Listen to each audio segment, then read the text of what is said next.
अस्सलामु अलैकुम वरहमतुल्लाहि वबरकातुहू। सारिਆਂ ਤੋਂ ਪਹਿਲੇ ਤਾਂ ਜਨਾਬ ਅਸਾਂ ਆਪਦੇ ਹੁਕਮਰਾਨਾਂ ਨੂੰ ਤੇ ਫਿਰ ਉਸ ਤੋਂ ਬਾਅਦ ਆਲਮੀ ਇਸਲਾਮੀ ਮਮਾਲਿਕ ਦੇ ਹੁਕਮਰਾਨਾਂ ਨੂੰ ਪੈਗਾਮ ਦੇਣਾ ਚਾਹੁੰਦੇ ਹਾਂ ਕਿ ਗੈਰਤ ਮਰ ਗਈ ਜੇ ਕਿ ਗੈਰਤ ਮਾਰ ਲਈ ਗਈ ਜੇ। ਦੇਖੋ ਨਾ, ਦੋ ਚੀਜ਼ਾਂ ਹੁੰਦੀਆਂ ਨੇ। ਵੇਖੋ, ਅਸੀਂ ਆਪਦੇ ਹੁਕਮਰਾਨਾਂ ਨੂੰ ਕਹਿ ਸਕਦੇ ਹਾਂ ਸਾਡਾ ਹੱਕ ਹੈ, ਪਾਕਿਸਤਾਨੀ ਆਵਾਮ ਹੈ, ਅਸੀਂ ਸਾਡਾ ਹੱਕ ਬਣਦਾ ਹੈ ਕਿ ਅਸੀਂ ਆਪਦੇ ਹੁਕਮਰਾਨਾਂ ਤੱਕ ਗੱਲ ਪਹੁੰਚਾ ਸਕੀਏ। ਤੇ ਸਾਡਾ ਸਵਾਲ ਵੀ ਕਰਨਾ ਬਣਦਾ ਹੈ ਕਿ ਗੈਰਤ ਮਰ ਤਾਂ ਨਹੀਂ ਗਈ ਜੇ।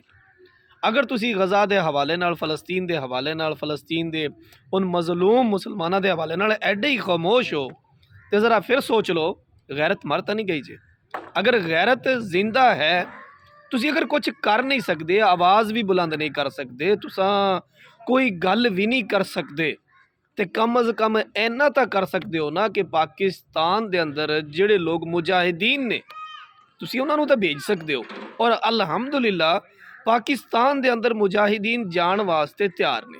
कम अज़ कम होर की होएगा कि गैरत नाल, एक ईमान के जज्बे नाल कल क्यामत वाले दिन अल्लाह के हुजूर पेश होंदिया वक्त ये शर्मिंदगी नहीं होएगी कि जी फ़लस्तीन ते गज़ा दे विच असी चुप है गए सी, साडे भरावां नूं मारिया जा रहा सी, है जी, औरतां नूं मारिया जा रहा सी, शहीद किया जा रहा सी, हस्पतालों ते बंबारी हो रही सी, ते छोटे छोटे बच्चे है जी, अगर वो अमन का झंडा लैके निकलते हैं उन्होंने फिर भी शहीद किया जा रहा सी।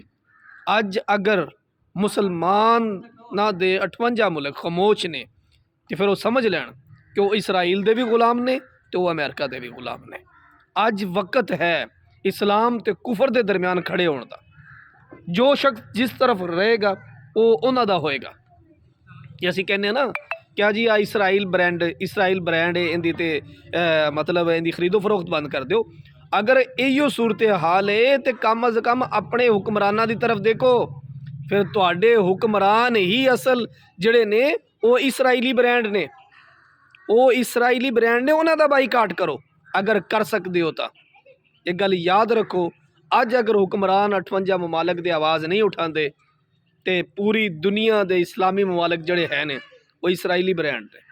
इस तो वड्डा कोई प्रूफ और मिल नहीं सकता।